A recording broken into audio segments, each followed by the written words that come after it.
I hear my dad's old car coming down the street.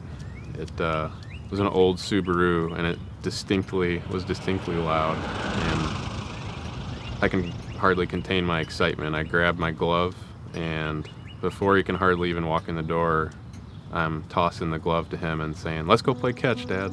There's never excuses. His response was, "Let's go." My name is Nathan Rueckert, and I'm the founder and owner of the Baseball Seams Company.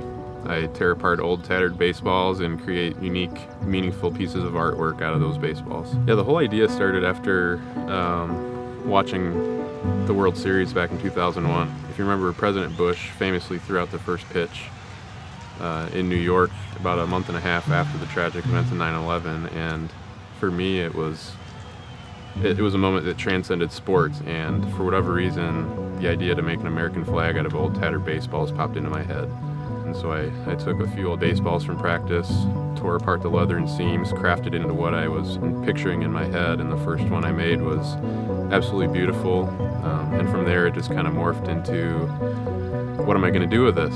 And what are my next steps? I wasn't really thinking at that time of a business, but it quickly morphed into that. Yeah, as a sole proprietor and small business owner, through the years have found myself wearing, all the hats. It's a ton of hard work, it's a lot of long hours, and it's a lot of intentionally figuring out, what am I going to do tomorrow to make sure that I can still be the best dad that I can, the best husband that I can, and also grow this business in a way that I can be proud of. What I'm doing is tied so closely to what I'm passionate about. I'm passionate about baseball. I'm passionate about what baseball represents, it being more than a game, it being family, it being traditions passed down. And even though I'm juggling a lot of hats, even though it's a lot of late nights, even though there's a lot of responsibilities that I'm taking on by even doing this, I wouldn't change it for the world.